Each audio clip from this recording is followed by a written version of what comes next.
whistles, but you know. I know, you don't need them. You don't need them. So yeah, Lisa, Sanditz. Hi. Hi, everyone. Hi, everybody. Welcome. Hopefully you can hear me. I hear that I'm a little glitchy maybe, or my technology. Can you hear me, Angie? Yes, it's breaky, but it's good. Okay. Welcome everybody to our @advice event, Text a Tete. If everybody could put your name in the chat, just so you could see who's here, that would be great.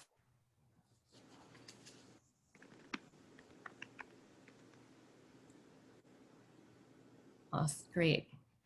So many excellent people here. Yay. It's Woo! humbling, really. We're, you know, it's not about us, it's about this crazy election. So we're just feel really psyched that we're all together at this moment. All right. I guess go thing, Angie, can you hear me enough? Yes, okay. Just go, take it slow. I'm taking it slow. Newsflash, I saw a mouse in a studio. Okay, I think you can hear me because Angie is smiling.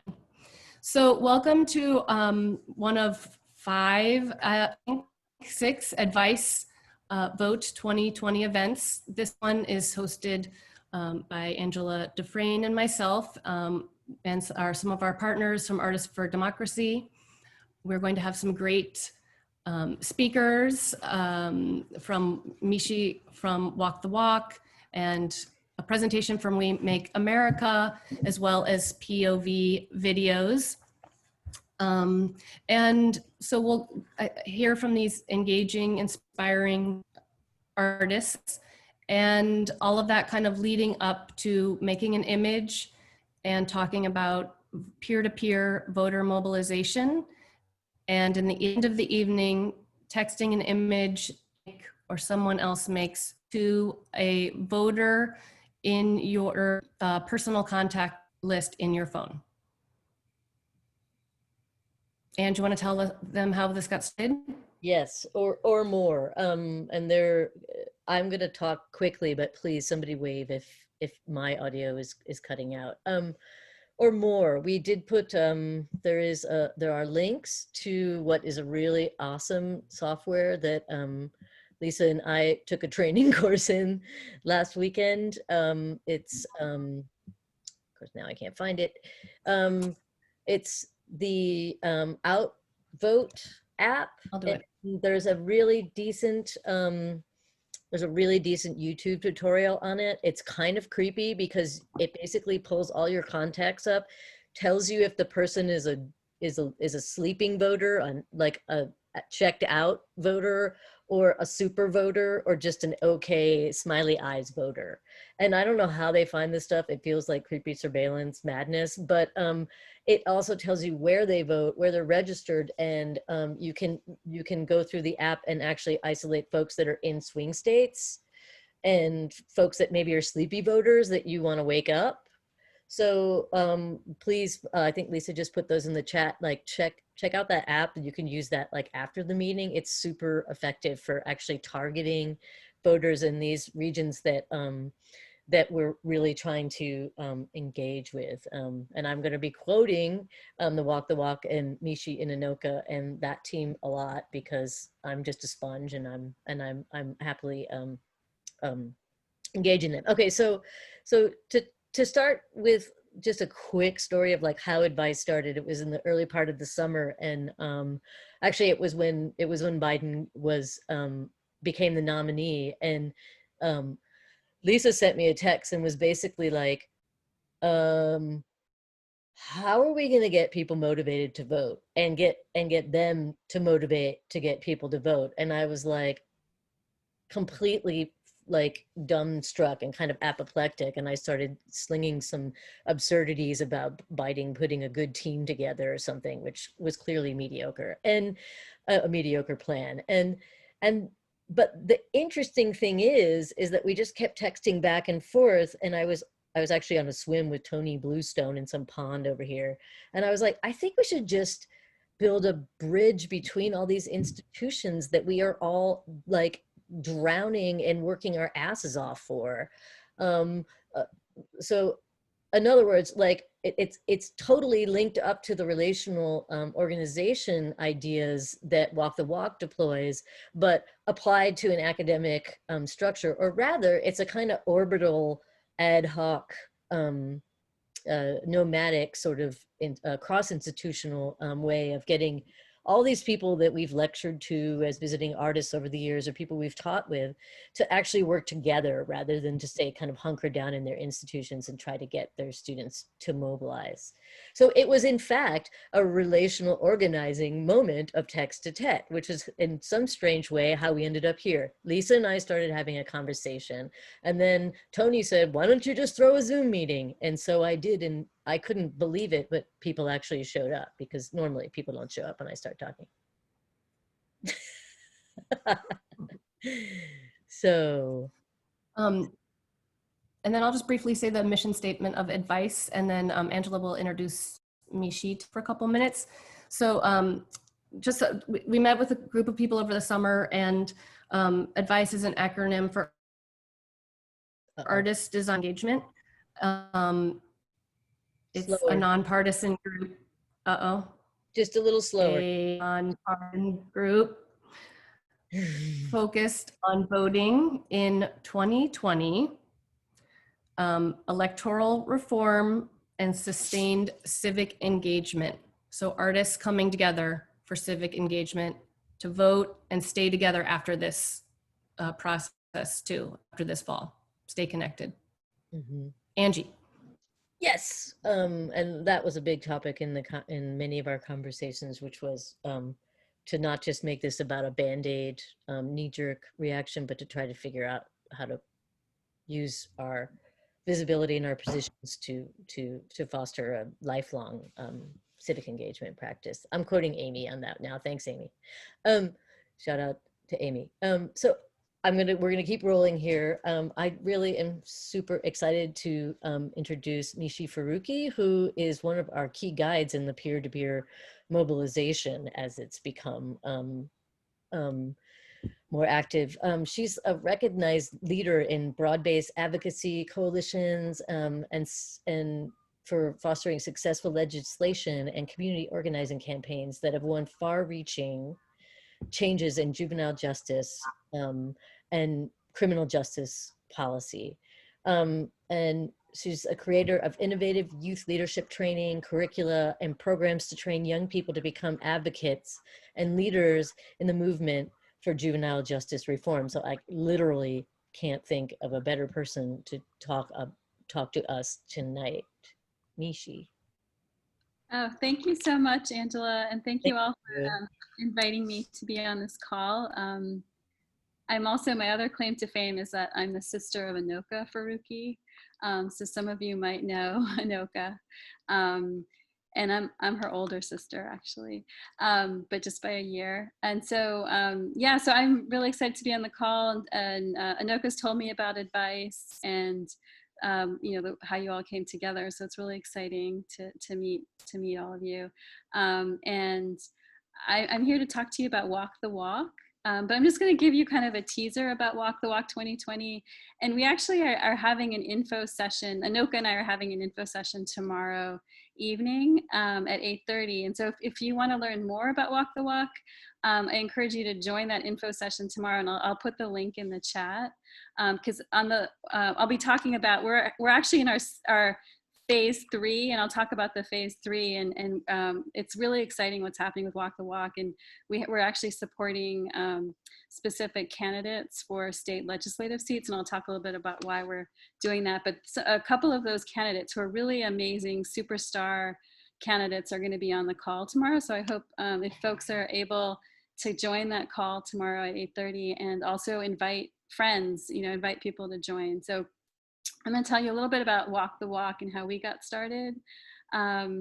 So, talking about sort of relational organizing, the way I got involved with Walk the Walk actually is from my college roommate, Emily Baldwin. We went to college together 30 years ago. And she and her husband, they reached out to me to see if I'd be interested in being involved in this initiative that they were starting.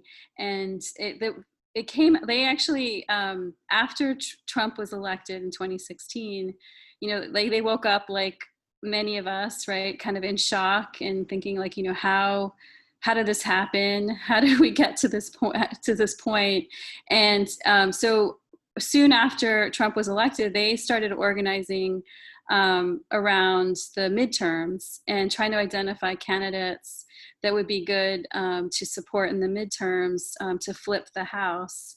And they were able to identify, they used research to identify really under the radar House seats and then got all of their friends and families to contribute to those elections, and were really successful. And actually, out of all of almost every seat that they helped raise money for, was able to flip and go from a Republican seat to a Democratic seat. And so they kind of realized that sort of approach of kind of using data and having a very strategic, targeted approach was really made sense. But then for this election, I think many of us, right, they realized, when Biden was the nominee, even before that, that it's, how do we kind of get people excited, and how do we get, folks energized around, this nominee, and also what is the most effective way to win.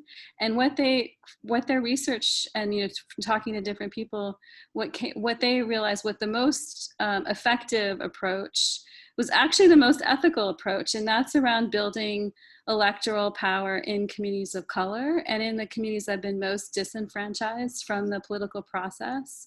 And that we saw that in 2016 that we saw that there were a lot of voters who didn't turn out in 2016, and for good reason. And sometimes they didn't turn out, because Democratic Party really has kind of taken their votes for granted. But in other cases, they didn't turn out because of voter suppression, and that there was there were policies that were put in place by Republicans, gerrymandering, all these types of voter suppression that prevented people of color, particularly people of color, from turning out to vote, and African American voters from turning out to from turning out to vote. And we see that in 2016, the states that Trump won, right, that the margins were so small, and if African American voters had turned out, it really would have been a much different outcome.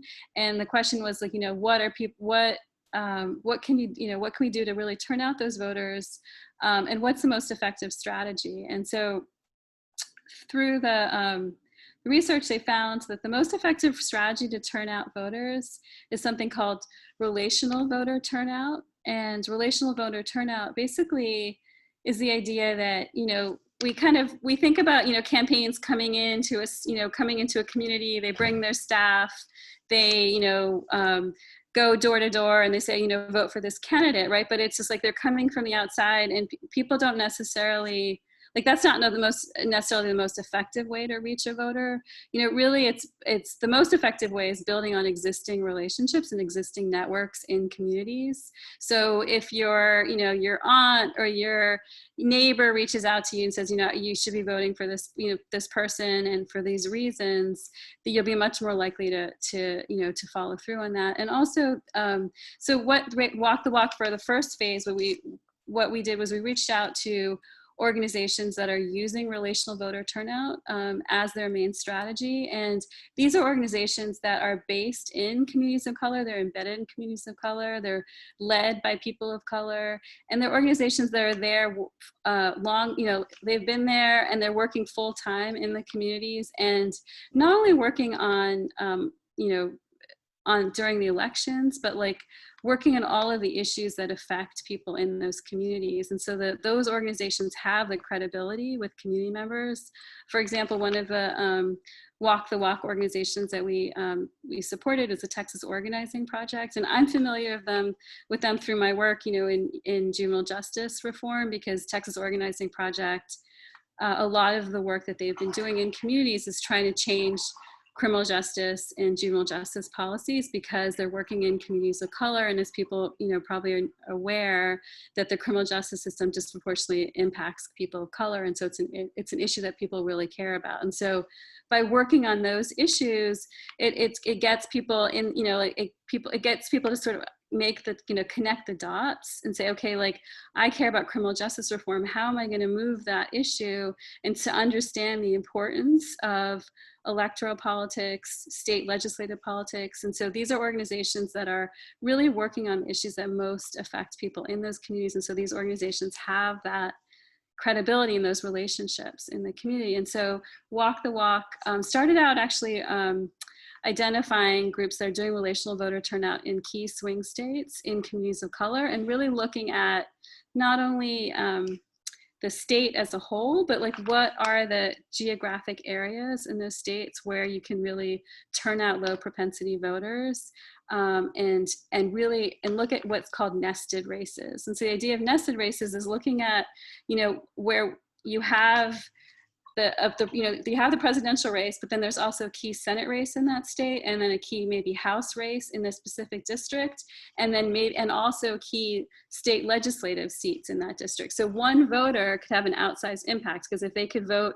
to flip a House, a state legislative seat, and a House, congressional seat, and the Senate seat, and the presidential seat, you have that one voter who's having this huge impact on shifting the political dynamics in that state. And so Walk the Walk identified where those nested races are in key swing states, and then identified the community-based organizations working in those communities that are, working with communities of color to use relational voter turnout. And so initially, we started in 6 states and then expanded to 2 more. So we started in Georgia and North Carolina, and Wisconsin and Pennsylvania. And then we actually, I'm trying to think of all of them. And so then we expanded, we were able to raise more money, expanded to Arizona, and then in Texas and Ohio.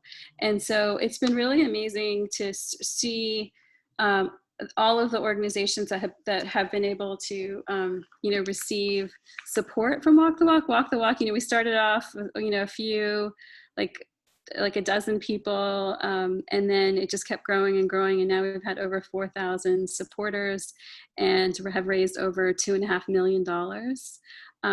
Which, we totally did not expect to do that. And so it's been amazing to raise that money. But then what we've also seen is, the idea was originally Walk the Walk would support these voter organizations, and that, we would end by the end of September, because, those organizations would have met their funding needs. They would have hired the staff to do the get out the vote work that they were planning to do, to do the digital organizing that they were planning to do. And so we would meet their funding needs and we would just wrap up. But then people said, we should keep going. And that's when we decided to do what we call phase 3, or the October strategy. And the idea with phase 3 is really supporting, we talked about these nested races, right? Supporting underfunded candidates of color who are the leaders of their community, who've stepped up to actually, run for office in the state, their state houses, their state legislative seats, to run for their state Senate, to run for their state, House seats. And we feel like it's a really critical strategy towards building long-term economic power and long-term political power, because this is a census year, right? So in 2020, the state legislative seats are going to be really critical, because whoever wins the majority in those seats are going to be able to control the redistricting process. And that means they're going to be able to draw the lines, right, for what these legislative districts look like. And we saw that Republicans really put a lot, prioritize this redistricting in the 2010, after 2010, they won a lot of state houses, and they were able to draw these district lines, like, to basically gerrymander the district lines to really, to hoard power. And even like when in some states like North Carolina, Wisconsin, you see these are majority Democratic states, but they have huge, like they have super majorities of Republicans in their state legislature because of gerrymandering. And so like this is, I think, going to be a really key process so we've identified through Walk the Walk, we've identified 12 underfunded competitive candidates of color in several swing states, that there's actually an opportunity to flip those houses. So either to flip the state Senate or to flip the House. In Texas, for example, we're supporting 4 candidates. If Texas can flip 9 seats, they'll win their state house, they'll win their house. And that will have a huge impact in Texas, because Texas obviously is one of the most regressive state governments in the country. They're like leading the way in voter suppression. And if you can have Democratic control of one of their state houses, that's going to have a huge impact on the future of our democracy. And so so Walk the Walk now has identified these 12 candidates that we're supporting. And I'm really excited about it, because it really is kind of like the beautiful sort of mirror image of, the idea of originally we are supporting the voters in these districts, and now we're supporting the candidates who are bringing out these voters. And by bringing out those voters, it's going to have an impact up the ballot too, because they're going to bring out voters who normally don't turn out, right? Because these are the candidates have relationships with people in their community, so that people, their neighbors are going to turn out to vote for them, and then they're also going to vote for Joe Biden, and they'll vote for the Senate seats that are the competitive Senate seats in those states. And so by bringing out these voters through these candidates, we're actually going to see impact up the ballot as well. So that's the idea of Walk the Walk. I'm happy to answer any questions. I don't know, Angela, if people are familiar with Walk the Walk, if I left anything out, please feel free to add.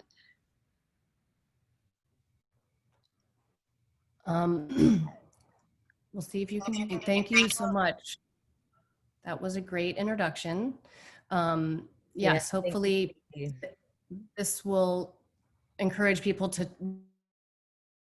reach out, and I'll type what I'm saying in the chat if it's hard to hear. But I think we've learned a lot about the peer-to-peer idea from Walk the Walk, and that's also what we're bringing into this too, how to build as peer-to-peer as artists and students to connect to each other, out to our locals. So thank you for enlightening us about that.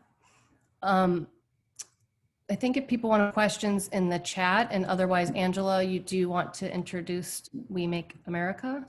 Oh, boy, would that be an honor. And in fact, we should make Tamara and Ozzy co-hosts, which I could do, but well, I'll do it in a second when I stop talking. Or you can just allow me to share my screen. You don't even have to go that far. Oh, I want you to be co-host. Come on. I'm happy to be co-host.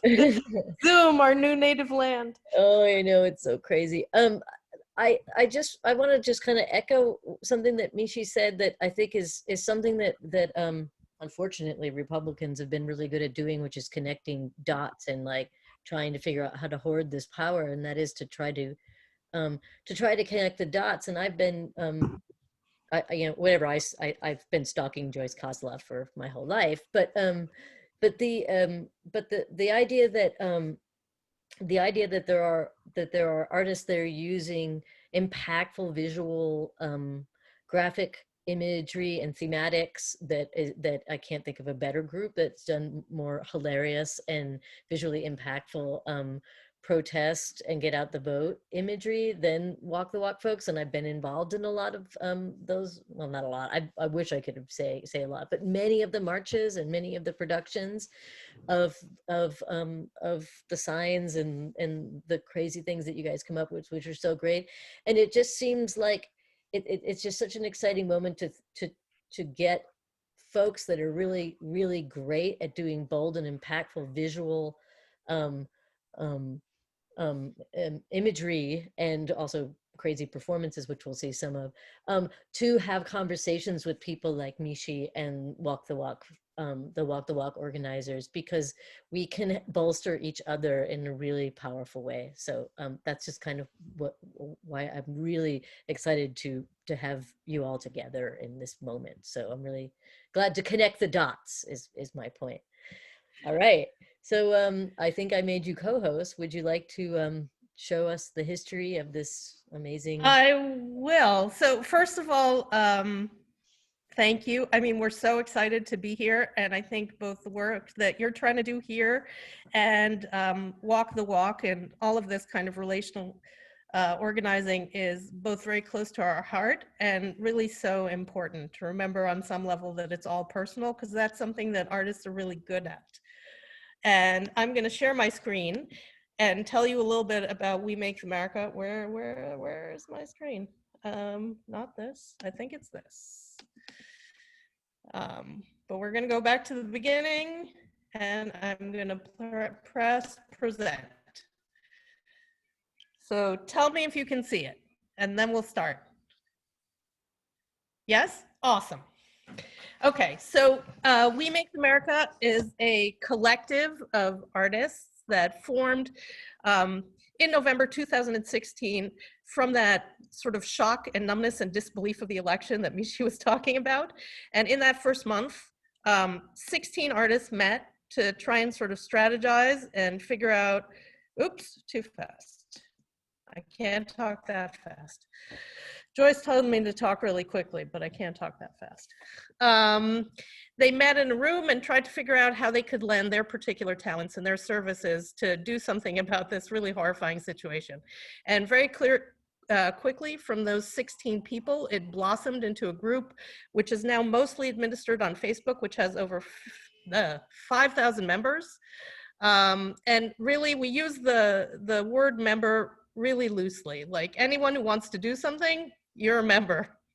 So welcome in. The group was born in New York, but we try and make things which are sort of easily explainable, and we always hope that people in other places sort of take our methods and our spirit and do what they need with them. And we have seen that in some other cities, and we always welcome that, and that's why, you know, we always love to talk to people about this kind of stuff.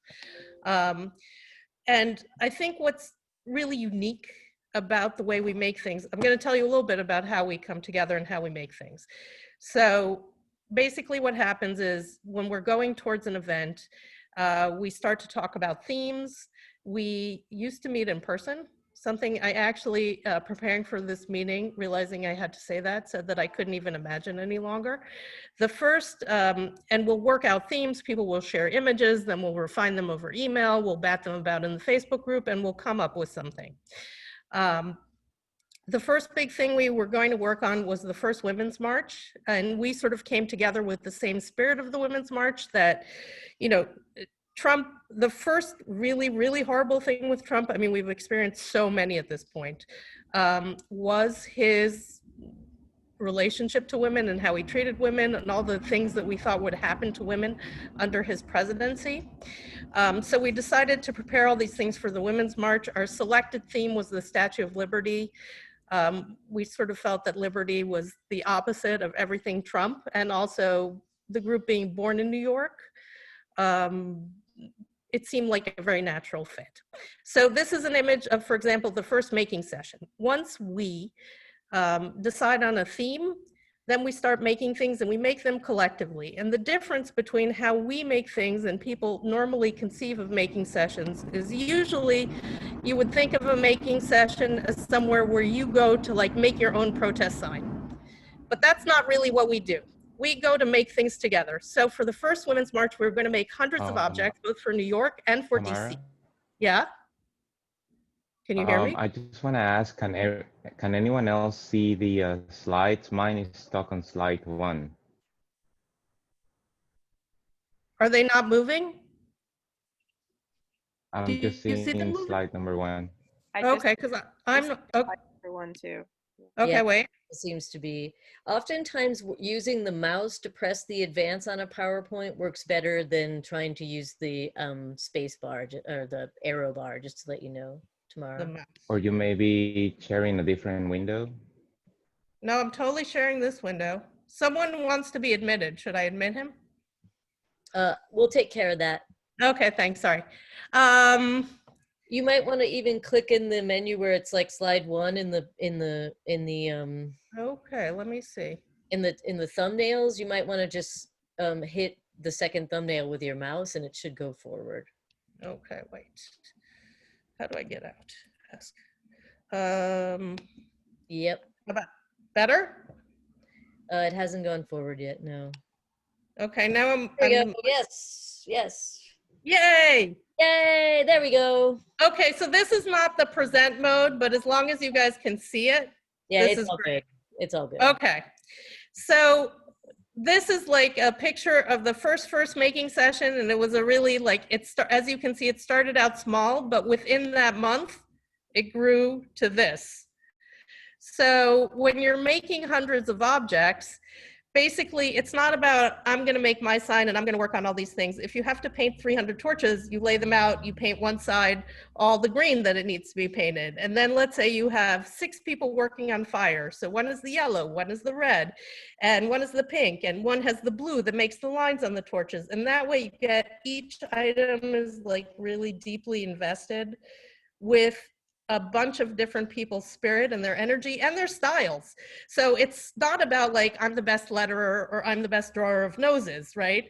Everyone gets in there in this way. And I think you really feel that when you see these objects on the street. And that's sort of what's really amazing about them, even more necessarily than the visual punch. I mean, I love the visual punch and we definitely spend a lot of time debating it.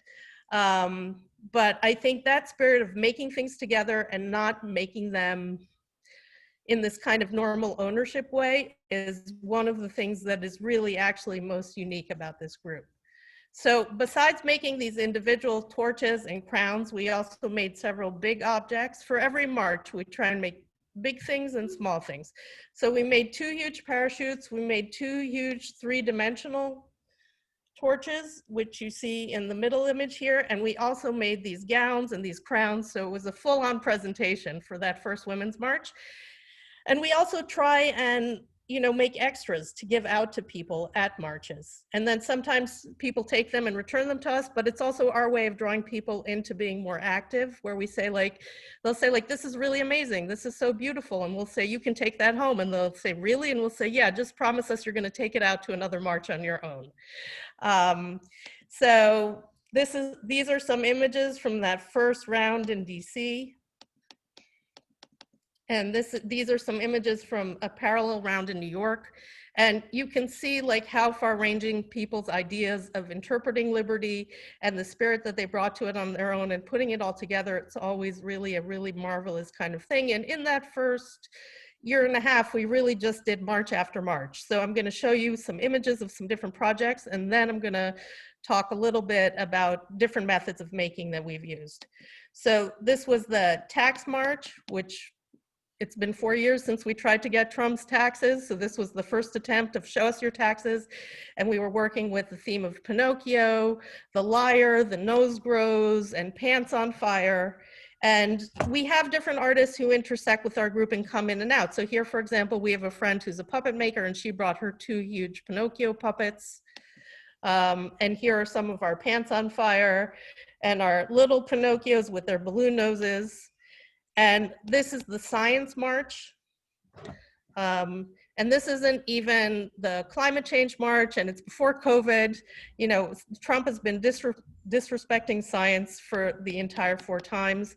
And then in that same stretch, this was an immigration march in the first year. We were really imagining people who were forced to leave their homes and could only take like a tiny suitcase with their favorite belongings. So we made all sorts of images and objects based on that. Here you see people with them. And we also did something, there was this anti-celebration for Trump's birthday, for his first birthday in office. So we had a cake with Comey's head popping out of it, which seems like a scandal from so long ago at this point. And these candles, which said blow hard. And the next big project we really did was the second Women's March. You know, we've always sort of come together around the Women's Marches. So for every march, we do a big thing and we do a bunch of small things. So in the Get Out the Vote spirit, we had these eagles with all the progressive candidates who were running in different places. And we had these blue waves, which you see behind these two huge gates, and they were the central objects, and they were the pussy gates, because it really was, again, like this spirit of Me Too, taking us through the various terrible machinations of Trump. And the other thing we made for this march was this boat. So I'm just showing you this just to show you how like an idea from a sketch can turn into a really real object. And it's just about being playful and using materials that you have at hand. And people working together and sort of pooling their talents and their strengths instead of sort of getting caught up on different things. And then here are two parallel marches. So on the left, I don't know, the one which says Disarm Hate, that's the March for Our Lives, which was the anti-gun violent march after the Marjorie Stoneman Douglas mass shooting. And on the other side, you see those same hands. There was a really kind of last minute immigration march that we really felt like we needed to lend our voice to. And one of the amazing things about these objects is that they're both pretty flexible and they're really durable. They're not like one march objects. And that's actually something really great about them. So members generally have them stored in their houses. We split them up. And then sometimes when there's no time to prepare, we'll just call people and say like, hey, can you bring all this stuff? And you have that. And can you bring this? So that's sort of how we do it. And here, this is actually the climate march, which was, I think, a year ago at this point, actually. And it was youth-led. So on one side, you see kids who are actually from my son's school who participated by carrying all our signs for the first part of this march. So again, a lot of them are repeat signs that we had before, but we also made these animals that all sorts of endangered species that will be affected by climate change. And truthfully, these kind of objects are the mainstay of what we've done over the years, but we do actually do a bunch of different things. So I'm going to show you now, especially important in relation to tonight's topic. In 2018, we participated in the Forward Union Fair. And we took voting as our theme for that fair. It was also just before the midterms. So different members made different things, like the Vote So On patch. We had members make buttons, which we produced. So we had about 10 different types of buttons. A member figured out how to cast these small three-dimensional Liberty Torch pins that people could come and write their own slogans on. And we had vote signs that people could decorate and put in their windows. The image in the bottom middle is just to show you, these are the type of sketches that we publicize, so people who are not in New York or not necessarily part of our group directly can get ideas and know how to make their own things. And an amazing back and forth was that in the previous spring, we had actually made a whole lot of these blue waves. You first saw them in our second iteration of the Women's March, but we also were asked by True Blue New York to make all these blue wave for the flipping of the New York Senate. I mean, New York seems like a very progressive place, but its Senate was definitely not a progressive place. So True Blue New York asked us to make all these signs. We made about 60 of them, and they took them on the road to candidate events, to protest, to all sorts of things throughout the state. And then they did this thing, which we thought was really amazing, which one of the things they did with the props was make a photo booth, which had never occurred to us. So for this Forward Union Fair, we took their idea of making a photo booth. We painted our own background. We brought some props, and we had people stand around and do whatever they were going to do with them. And then they could post them on the internet to get people to vote and different things like that. So that was a nice back and forth, which came from other people's creativity. And then sort of more or less in the same time, we were really kind of thinking that we wanted to do something different. We had worked in cardboard and we'd done these marches for so long, and we were thinking maybe we'll do something bigger. Maybe we'll do something which is made differently. And we decided that we really wanted to make an inflatable, right? So we started to bat around these ideas. We were very, very inspired by the work of one of our members, Nancy Davison, who's a sculptor who works with inflatables. And we had all these different sessions. Like we made photo riffs of her work, and then people brought in different materials like those balls, and you see the tiny hands was like a Trump joke at the time. And another member, Rebecca, who made her own little maquette of how she thought the inflatable should work. And then you see we actually went to Central Park and we flew some helium balloons. They look really tiny in this photo, but those balloons are over 5.5 feet wide. And we made a whole host of drawings. This is only one tiny example, and we were kind of getting ready to get a permit to do this at the Third Women's March, and then we didn't get the permit. So we went back to our traditional materials for the Third Women's March, but we took our boot and kicking Trump out theme, and we made these boots which actually kick. Like you could hold them on a pole, and there was a rope, and you'd pull it, and it would move as you marched. And the same thing, we cut them out, we had a making session, people painted them together.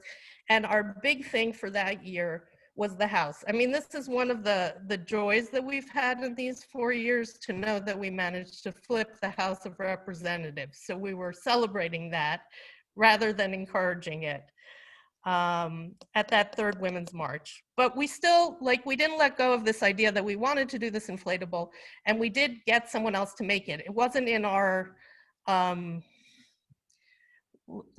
host of homemade skills to know how to make an inflatable, so we had someone produce it for us. And this is our practice session. And during the practice session, we realized that we really needed to make it into an event, or what Angela was calling performance art, that it wasn't enough to stand around in the street with this. So we had a whole kind of choreographed dance, we had chants, we had people on drums, and we did get a permit for Castle Clinton. So for us, historically, it was pretty great. Because Castle Clinton overlooks the Statue of Liberty, so it had these connections for us. And it was also pretty hilarious, and we really enjoyed doing it. And like all our other props, it's something that we still have. So if anyone has a place for us to do this again, we're all ears. And I'm gonna finish off my part with our preparations for the final Women's March, which we participated in last year.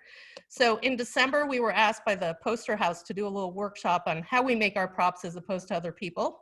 And we started to make these Statue of Liberty images in preparation for the Fourth Women's March. But just as the march was about to happen, really, again, everything seemed to get darker. Trump was threatening nuclear war with Iran, and we just felt like we needed something darker. So we turned to this whole anti-war theme. We made these fire and flame costumes. We had mushroom clouds, but we took our Statue of Liberties and we put skulls on them because that's how we were feeling. So we had a bunch of people with the mushroom clouds, with the costumes in flames, and with the skulls. And that was our final Women's March. And now I'm going to hand it over to Ozzy, and he can take you through the next slides. Ozzy, just tell me when to switch.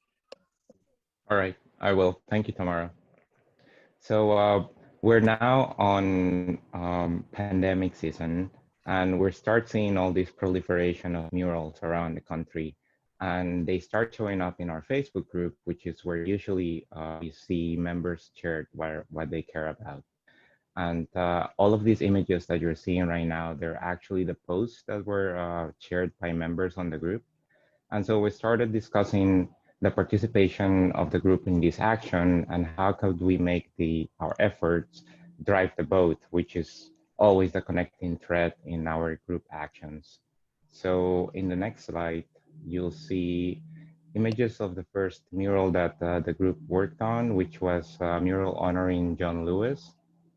And we used the theme, Get Into Good Trouble. And then on the next slide, you'll see some images of the second mural, the one honoring Ruth Bader Ginsburg and her work to drive the boat as well. So in terms of how our work process changed during the pandemic, it was very similar. It started on social media. It started with people sharing what they felt strongly about. And then it usually moves into an email thread. And on that email thread, we shared more concise ideas, more sketches. And then there's usually a meeting that like Tamara said, it usually happens in person. During the pandemic, all of these meetings happened on Zoom. And then after this meeting, when we have a concrete idea of what we're going to do, this is when we shared with the rest of the group via events on the Facebook group and via Instagram and via campaigns on MailChimp, the date, the time for actions, for working sessions. We start asking people to join these sessions as well. And on the next slide, you'll see some photographs of what happens during the day off. So what was very different on working on a mural versus working on our usual working sessions that happen usually indoors and in studios is that we had to plan for all of the supplies to be ready on the day off, and we needed to carry them around to the location of the mural. The location availability was also a big challenge because the amount of walls that were available to paint, they kept changing on the day off. Maybe a wall wasn't available still. So as the location changed, also the plans change, and we had to pretty much go with the flow. There was a lot of round tables that happened on the sidewalk under the sun, and we had to make fast decisions in order to make the murals happen. And there was also the fact that we needed to social distance and wear masks during all this. So in the next slide, you'll see a picture of the finished mural that we did honoring Joan Lewis. And then a picture of the finished mural honoring Ruth Bader Ginsburg. And then what is also different about the mural work that the group did was that usually our work after the working sessions is reflected on marches. This time around, there was no march. And so after the murals, we pretty much went back to social media. And one thing that has happened on social media is that one of the murals has been turned into a design for a t-shirt. A 9-year-old grandson of one of the members actually funded $1,400 for the Biden-Harris ticket, which is being donated to the One State at a Time organization. And we also worked on a poster, which we're planning to have around 2,000 to 3,000 prints made out of. And the idea is to distribute these posters and to have them show around the city and to also make them available for people to download and print them themselves. So if you're up to distributing posters and plastering them around your neighborhood, please get in touch with us. We would love to have you take a bunch of these posters and just distribute them around campus or around your neighborhood or anywhere you want, really. And just a shout out to someone named Mark Solomon, who's not an artist, but who's a printer who donated the entire printing for this. So if there are college students on this call and you want to take some to your campus, like we really think it's important to get these out of New York. And that's where we need your relational help to take something we made and, you know, move it to all sorts of different spaces. And, you know, I just want to close in saying that it's not only sort of the joy and the play in communal work, but it's also a kind of amazing endeavor in terms of it is really a multi-generational endeavor. So we have artists who have been working for decades, as artists, but also working for decades as very political people, trying to figure out how artists can contribute to various political actions. And, you know, we have very young people, and I'm sort of honored to be somewhere in the middle of those two groups. And it's great to have that energy going up and down, that generational line. That is really amazing. And even though we're mostly in New York, we really welcome members and partnerships and ideas and shout outs and people reaching out from wherever. So, you know, we're here and we love to collaborate. And you can mostly find us on Facebook, you know, because that's where like it's easier to contact us, but you can also find us on IG. And, you know, if you reach out, we can take it from there. Thank you. Yay. Thank Thank you so. That was one that was inspiring, amazing. I knew of your work with the, can you hear me?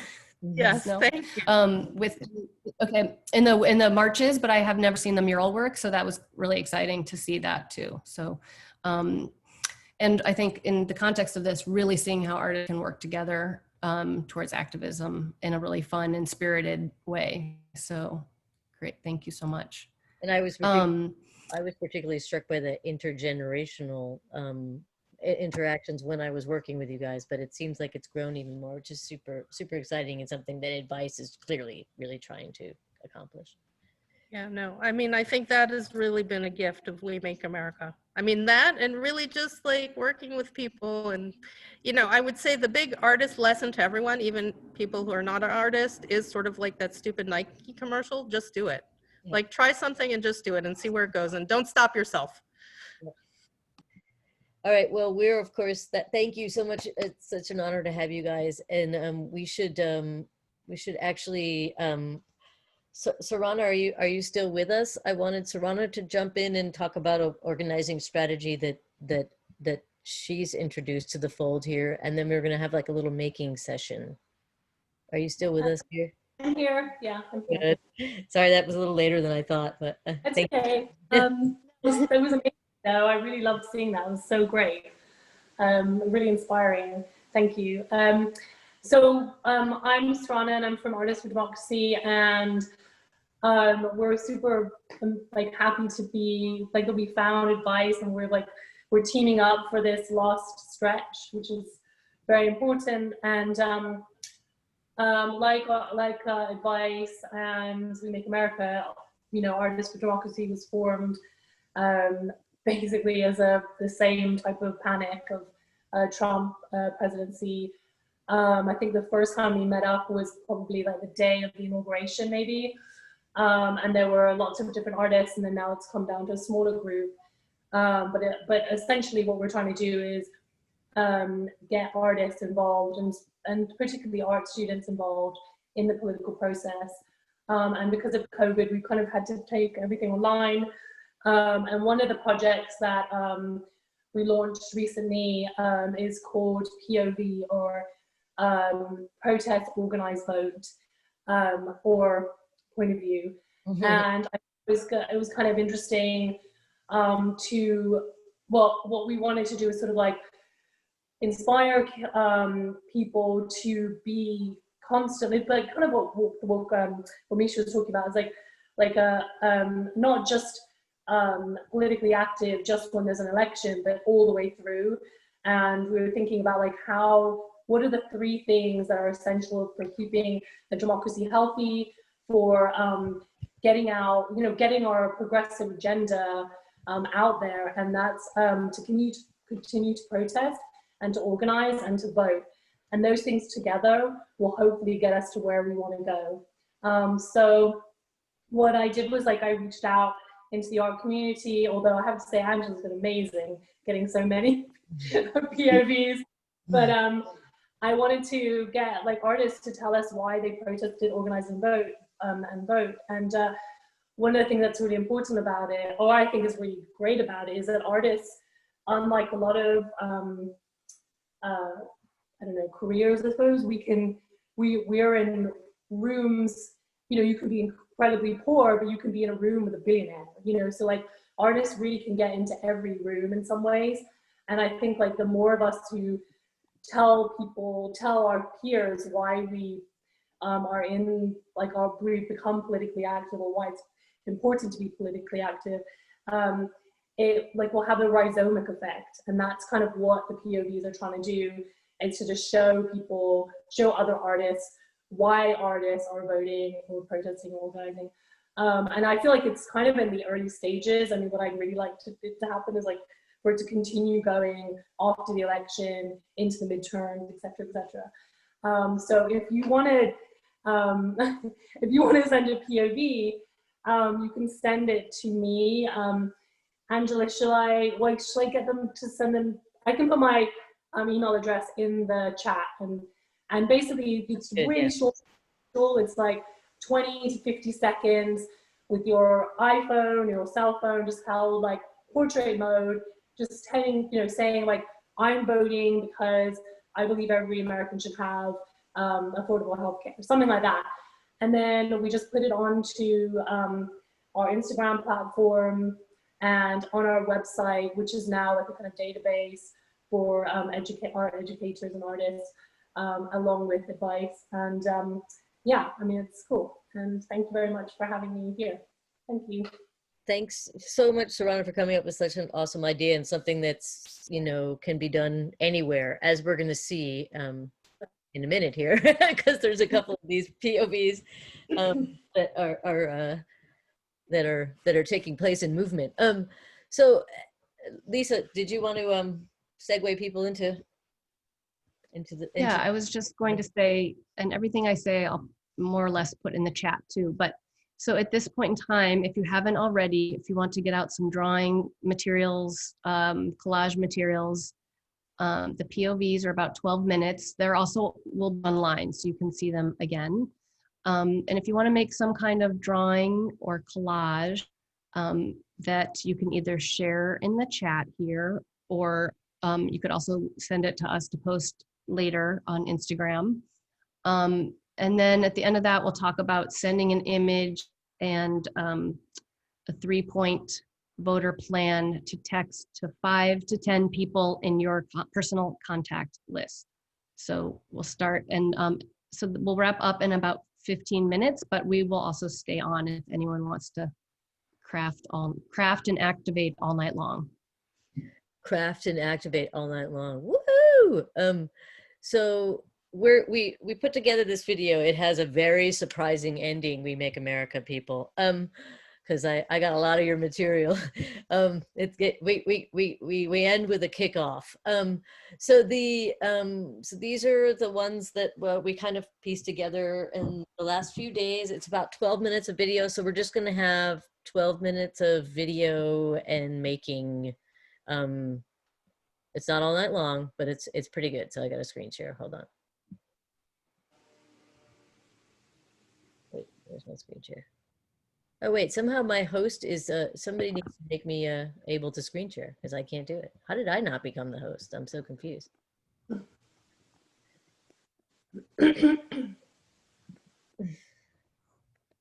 I am the host, so how is that possible? Can one of the, yeah, You usually have an option to reclaim host. this is crazy. That's weird. I can't seem to see the hosting. I can't find that. I know where it usually lives. It actually does say it's me, but it says that that screen sharing is disabled. Does anybody know how to host disabled attendee screen sharing? But I'm not the attendee. I'm a person that's hosting. That's really weird because we just screen shared. Oh my God. Anybody have any idea how to turn that off? Kaisa or Sarana? Well, I know that you can do in the settings for the meeting, Uh-huh. but usually you can do something in the meeting itself. It's really weird. Is Kaisa still here? Because actually she should be able to do it. I can't do it from mine because I don't have I'm not the originator of the chat. So I mean Real bummer because I literally learned how to use Adobe Premiere so we could do this. Hold on, let me go into preferences here for a second. let me see. I'm just gonna give her a call. Sorry. Well, you did it earlier. It worked earlier. Yeah, I know. Sorry, people. This is annoying. Welcome to the nightmares of Zoom. I mean, how could I have,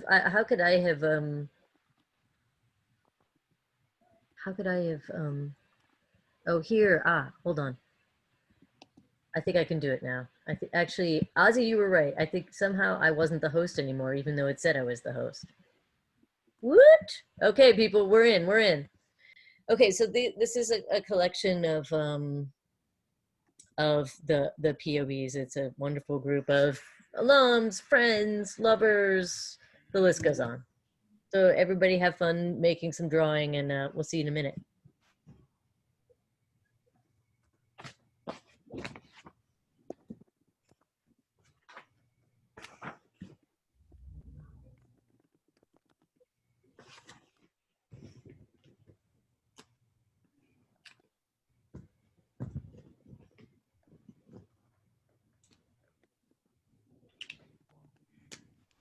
name is Doris Polo, and I'm a member of Advice, a coalition of artists and designers voting in the 2020 election, and urging you to vote and let your voice be heard. I just received my official absentee ballot in the mail. I'm filling it out, and in the morning driving to the County Board of Elections to drop my ballot in the ballot box. By voting early, not only am I avoiding long lines, but I'm able to track my ballot online to ensure that it's been counted. This is the 4th time I'm voting for a US president and members of Congress using an absentee ballot. I encourage you to vote early and practice your right to elect those who represent you and to vote on issues that impact you and your communities. This is the only way we can make real change. And if we vote early, ensure that our vote is counted. Happy voting. Which side are you on, boy? Which side are you on? Everybody now, which side are you on, girl? Which side are you on? Everybody now, which side are you on, babe? Which side are you on? Everybody now, which side are you on, X? Which side are you on? Hi, I'm Darian Brahms, and I'm a musician and historian. And I was just singing a song by Florence Reese, a union activist written in 1931. And I chose that because that particular time period, the 1930s, is coming up a lot for me lately as a historian, because I believe that we're living in a time of heightened nationalism and fascism that's not just on the rise, it's actually something we're living through. And I'm hoping that you get out the vote. I did already. I mailed in my ballot and I got notification that it was received and marked properly. So be extra careful when you're using your Sharpie if you're doing the same. We got to stand up and fight back. These are dangerous times, just like the 1930s.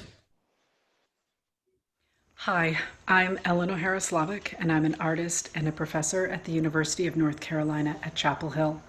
And I'm urging you to get out and vote. This election is more important than any other election in my lifetime. I've worked on every presidential campaign since the 2nd grade when McGovern ran. And I've already voted in North Carolina. I got an absentee ballot, I filled it out, and I hand-delivered it to the local Board of Election in Hillsborough, North Carolina.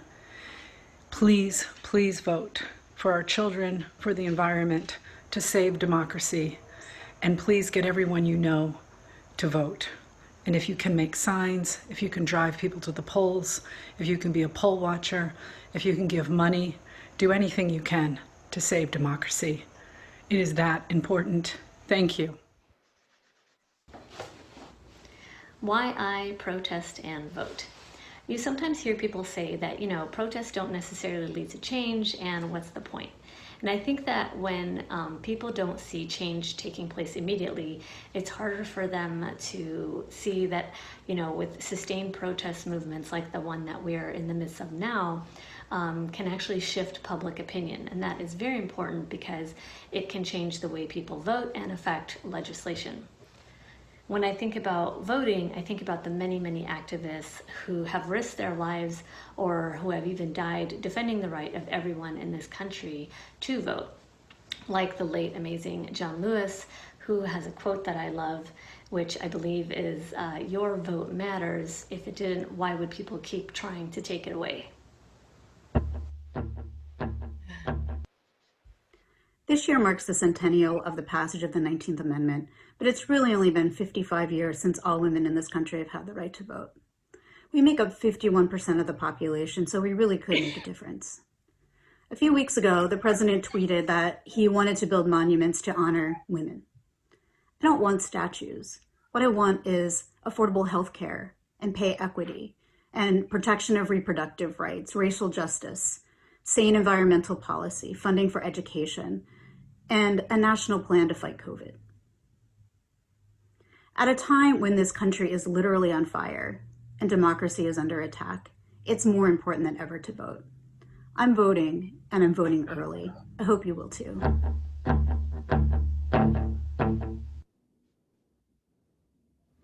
In my lifetime, up till now, it's the most crucial time in our lives together. This coming up election of 2020.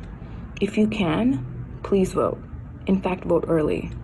Voting is as important as protesting. Elections have consequences, very big consequences, as we know and have experienced.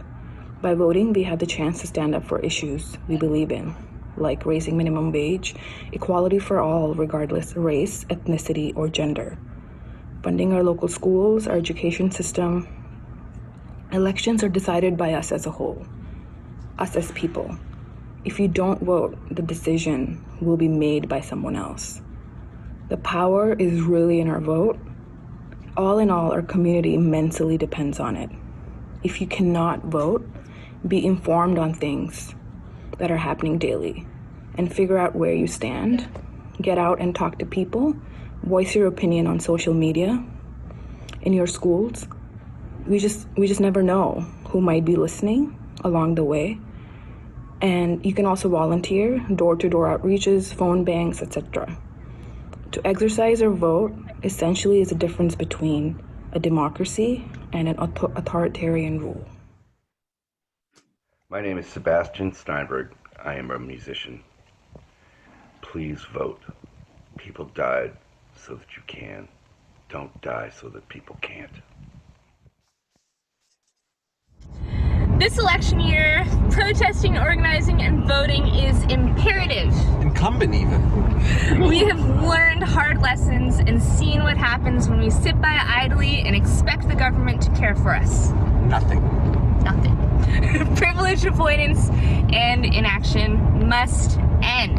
There will be no normal because there was no normal to begin with. Protesting, organizing, and voting is the most effective way for us to enact transformation now. To demand better. And to envision a more equitable future for us all. We imagine it for you, and we challenge you to imagine it for all of us. Let's make some change. Why I vote and protest. Both these actions bring power back to the people in fighting systemic oppression and all kinds of inequalities. You know, there's something indescribable about being part of a larger movement outside of yourself, and then actually seeing change happen based on it. These actions are also important for bringing things to light and putting things on the table that might not have otherwise been discussed without calling attention to them.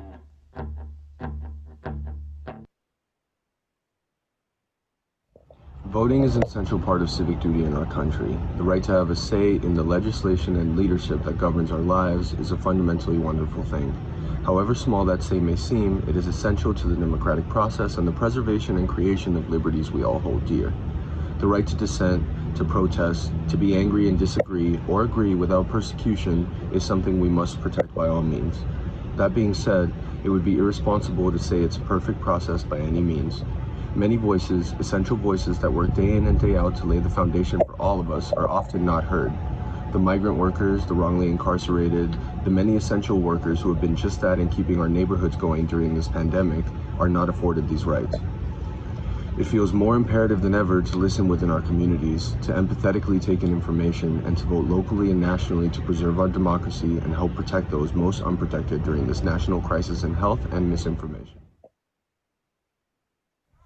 Hi, my name's Jeff, and I vote because it's a civic duty.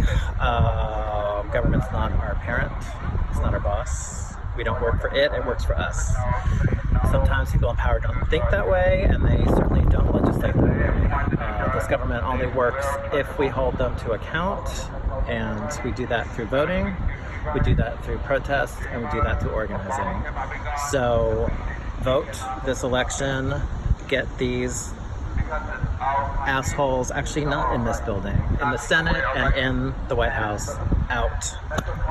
Vote Democrat. Okay. Why I vote. Because my voice makes a difference. I hear you. I vote because all of this right now sucks.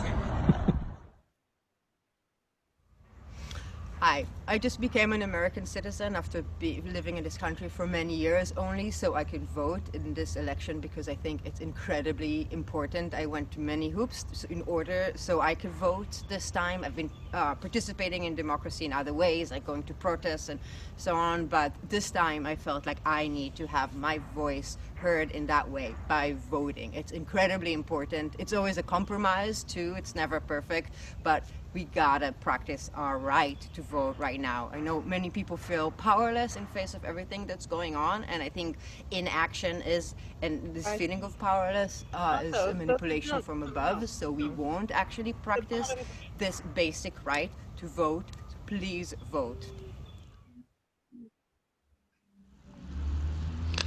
I think that as artists, we're using the tools that we have to say something about the world, to make some kind of change, hopefully.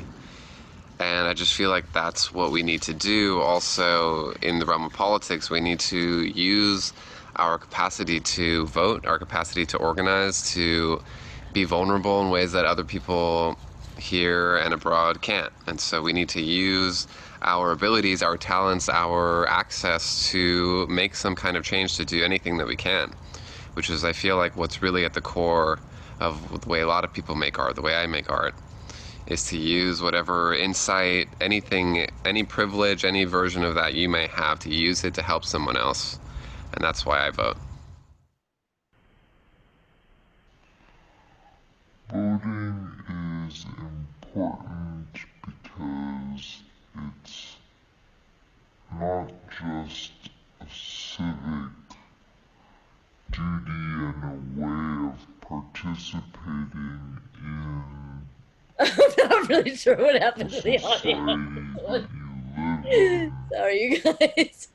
but it's also a mode of expression. Funny. Sorry, Paula. I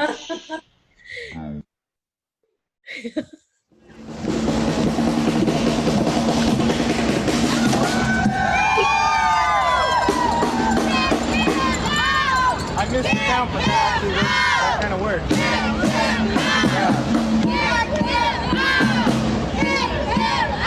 You want to try to do like a full run-up? Yeah. We're going to try like...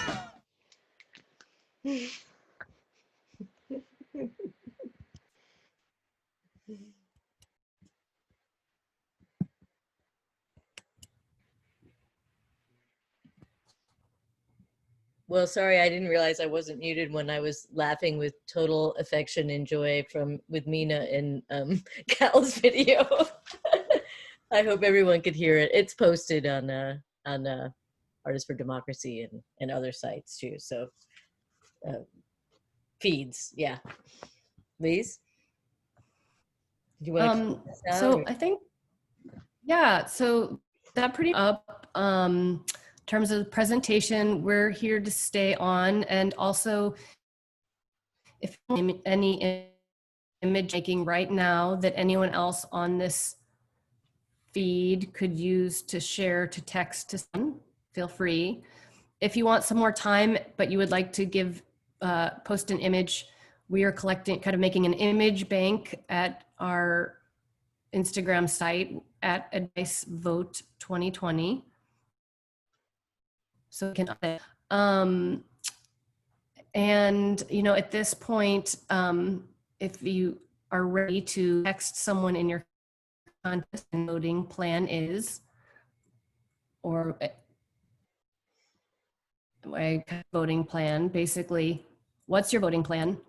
Do you have the information you need? If not, go to vote.org and then text a personal message while you vote. Again, kind of insert from the work Walk the Walk is doing. I think that's it, except for thanks so much for bringing all the awesomeness, all the guests and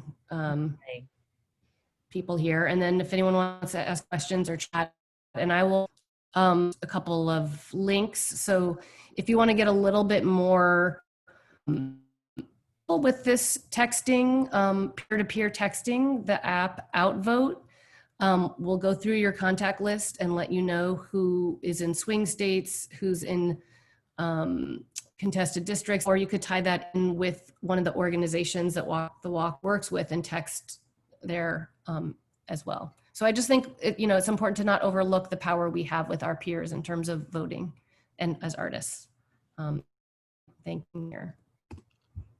I just wanted to mention, I forgot to mention one thing that about Walk the Walk, which so Walk the Walk, in addition to raising funds I mentioned for this last phase for candidates, we're also connecting volunteers to the campaigns. And so a lot of artists actually have volunteered. Some of Anoka's former students who also have graphic design skills or video skills have been, there's a Google form on the Walk the Walk website, which I can link to. And so if anyone's interested, it's it could be like a discrete project that you if people want to it's really, these are very, very grassroots campaigns. I'm helping a campaign of a woman who's running in Iowa, and she doesn't have any staff on her campaign. It's just her. So if people are interested in volunteering, there's there's the traditional volunteering things, but there's also opportunities to use artistic skills to support the campaigns. Amazing. Thank you so much. Loving. I love that. Any other questions or images people want to share? We'll just keep. Anything else in closing? Ange, you want to say? I just really want to thank everyone, and I guess I want to say I felt like a heel the entire time I've been doing this. In a sense, I feel like I'm not an organizer. I'm sort of in over my head. I'm semi-incompetent at many things, including typing. And the awkwardness of reaching out to even members of my own family has been a hurdle. It's been a barricade that is it feels almost impossible to traverse, but it's just the humility and just the humblingness of just knowing that it's not about me. It's not about, it's about my personal relationships, but to a certain extent, sometimes it's just not about whether or not we annoy people or upset them. It's about having these hard conversations and pushing through these tough walls and trying to get people to think beyond their base appetites for engagement. So it's been really kind of nauseating and stressful to do all this, and I don't really care. I'd do it again. That's what I have to say.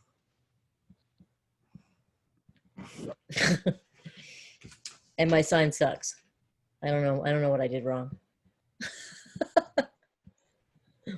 You've made some other nice ones. Maybe I should put the picture of Larry up.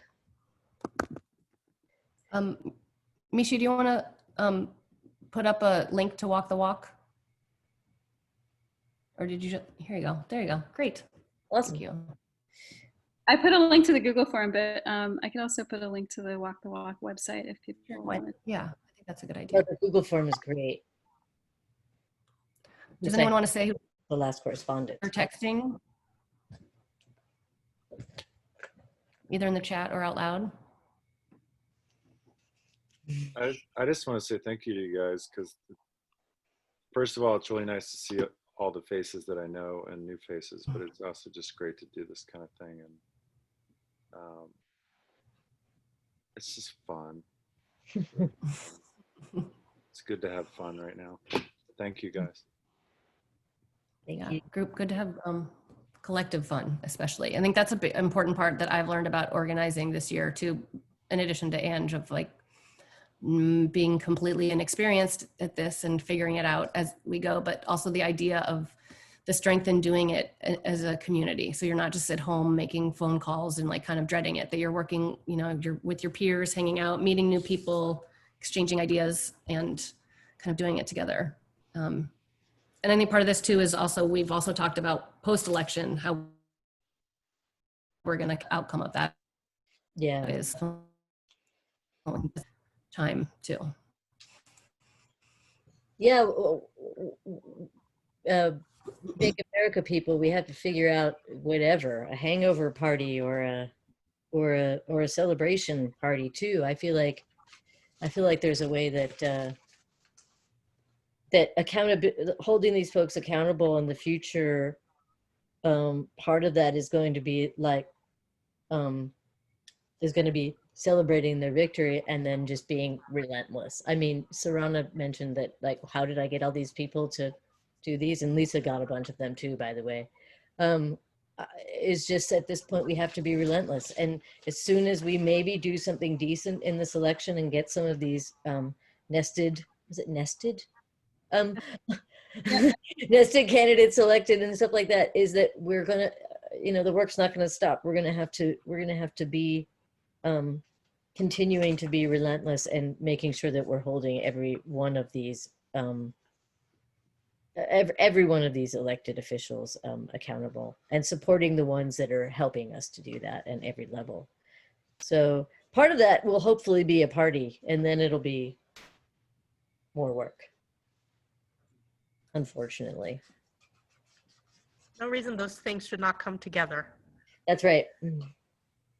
Right, I'm smiling because I'm already looking at some of the images. So these, so great. Thanks for sharing images, everybody. Please continue. Yeah, Ozzy, that one was really cool. Nice. And I guess if we'll post these on our Instagram unless you tell us not to, if that's okay, with your name too.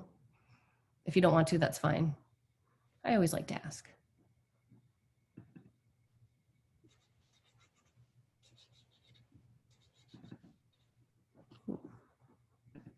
All right, has anyone texted anyone and gotten any responses? Ange and I did this on Saturday, so yes? Oh, good. Okay, tomorrow, who did you connect with and what did they say?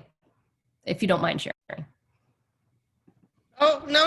I'm doing it with the app, which I know hooks into this voter software I can see that you get when you do phone banking. Mm-hmm. But, some of my only smiley or less smiley people, and I'm like, do you have a voting plan? Do you know what's going on? And they're like, yes, we got it. So far so good.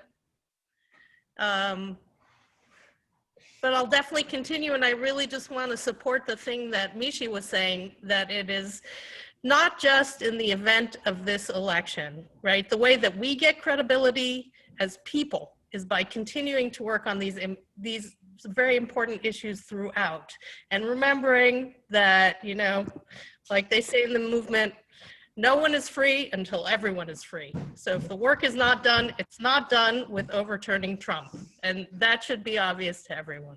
Yep.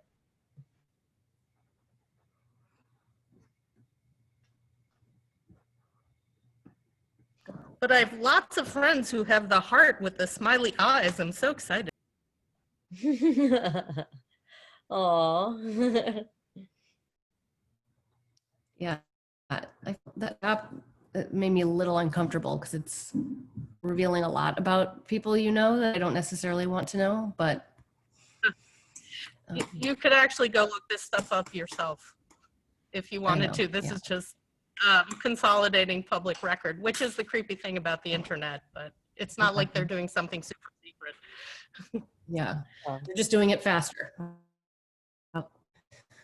Oh my gosh, I love your voting is loving as a background. Great. That's amazing.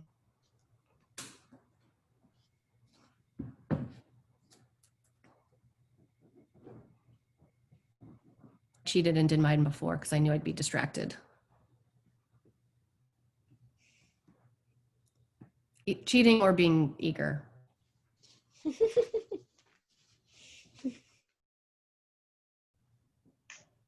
Just prepared, I would say. I see Eva again. What's that?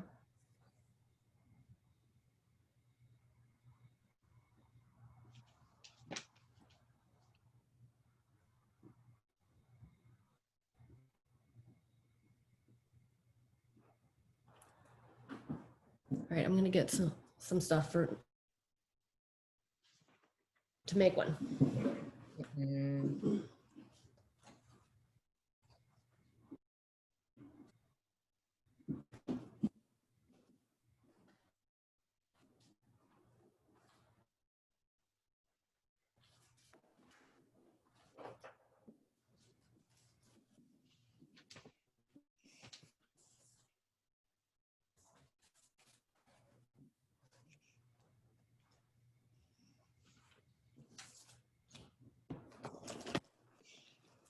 That's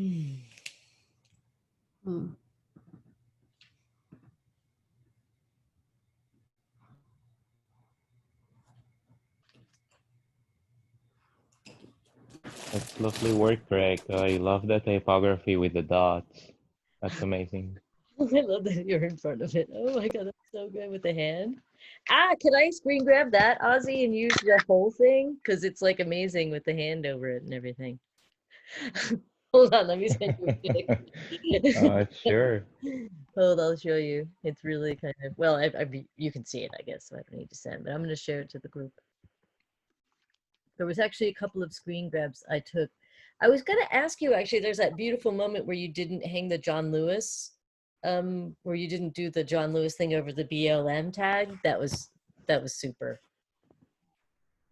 On the plywood, by the way. I just wanted to say that was awesome. Let's see. Thank you. I think during the working sessions, there's people who gravitate towards certain roles, and there's people who take amazing pictures. I always forget that pictures exist while I'm on working sessions. Yeah. And then I'm so grateful for the people who remember to take those pictures. Right.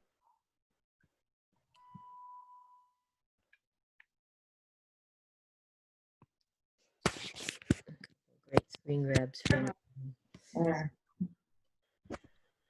Hey, this is Manal. My camera's broken, but I just want to say thank you guys. This is great to be here.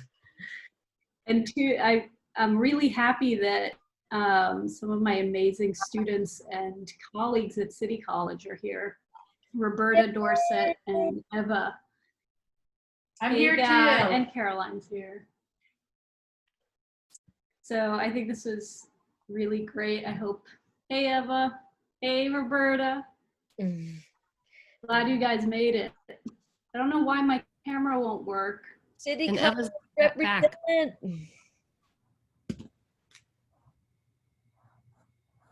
So thank you guys. That was really great.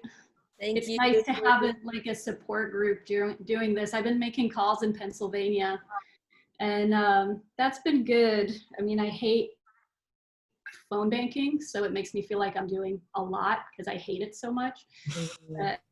And I've gotten yelled at a few times. She called the Trump victory hotline. Yeah, one woman said that to me. It was the last call too, so it was kind of depressing. I was like, no. You called the Trump victory hotline. That's a nightmare. Oh, no. It's all right. Aggressive. Labeled aggressive. Yeah. Have you ever tried?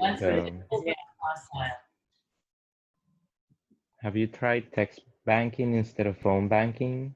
I'm gonna do it. I'm glad to know about Outvote now. So I watched the video and I'm gonna do a little bit. I was cooking dinner while listening. Now I'm gonna get to it. Yeah, it's pretty powerful. It's as it turns out from what Tamara said, it's not as frightening as I thought it was, which makes me feel better about it. I'm gonna text more people in swing states in my address book for sure. And yeah. And so they have, or I should say the organization we learned about it from, we can post Ohio Organizing Committee or something.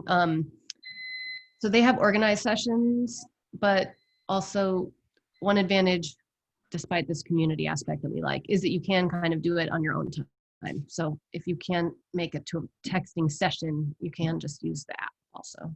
Yeah. And I guess I should say in terms of the community aspect, so there is another advice event next Thursday